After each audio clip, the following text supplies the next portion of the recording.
BNP নেতা মোহাম্মদ শহীদুল ইসলামের বিরুদ্ধে হাসিনা সরকারের দোসর ও জাতীয় পার্টিতে যোগদানের অভিযোগ এনে আগামীতে তার বিএনপিতে অনুপ্রবেশ রুখতে পথসভা ও বিক্ষোভ মিছিল অনুষ্ঠিত হয়েছে।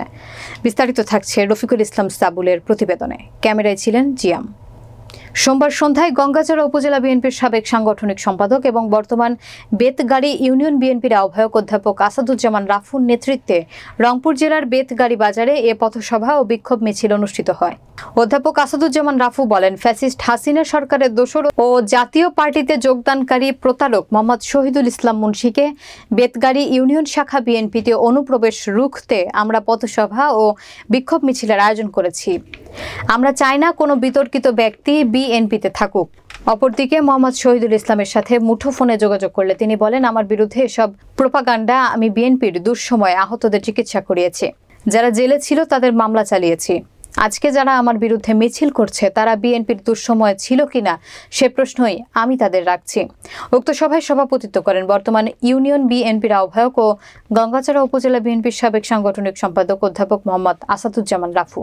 সভায় বক্তব্য রাখেন বিএনপির সাবেক ইউনিয়ন শাখা সভাপতি জনাব মোহাম্মদ সিরাজুজ্জামান তারা, সাবেক ইউনিয়ন বিএনপির সভাপতি কাজী সেকেন্দার আলী, সাবেক ইউনিয়ন বিএনপির সাধারণ সম্পাদক জনাব নওশাদুল আলম, সাবেক গঙ্গাচড়া থানা ছাত্রদল সভাপতি মোহাম্মদ নজরুল ইসলাম।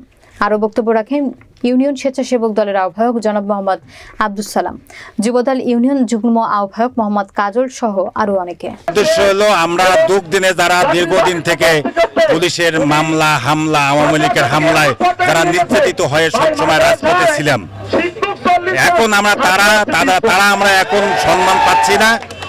আর অনুপ্রবেশকারী কিছু নেতা যারা আমাদের খোঁজ খবর নেয় নাই আমাদের বিএনপি নেতা কর্মীদের জন্য, তারাই আজকে বিএনপিতে নেতৃত্ব দেওয়ার জন্য তারা বিভিন্নভাবে মরিয়া হয়ে উঠতেছে।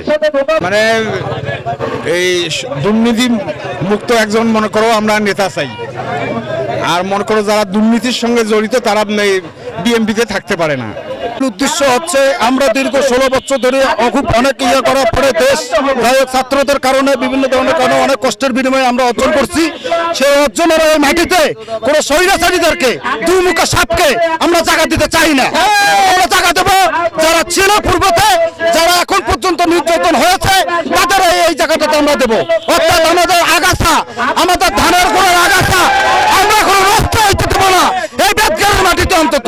উদ্দেশ্য হচ্ছে 5 অক্টোবর বৈষম্যবিধি ছাত্র জনতার আন্দোলনের মাধ্যমে ফ্যাসিস্ট হাসিনা সরকারের পালিয়ে যাওয়ার কারণে বাংলাদেশের মানুষ মনে করছে জনগণের সরকার দরকার, সম্পৃক্ত হতে চায়। এছাড়া এই জন্যই অনেকে বিভিন্ন এলাকার মানুষ যেখানে গণজাগরণ তৈরি হয়েছে, বিএনপির নেতাকর্মীরা সেখানে ঐক্যবদ্ধ হচ্ছে। আর সেই মুহূর্তে কিছু সুবিধাবাদী এবং প্রতারক গোষ্ঠী এবং ফ্যাসিস্ট সরকারের দোসর, আওয়ামী লীগের দোসর, জাতীয় পার্টিতে যোগদানকারী মোহাম্মদ শহীদুল ইসলাম মুন্সি, তিনি বিএনপিতে আসার জন্য আবার চক্রান্ত করছে।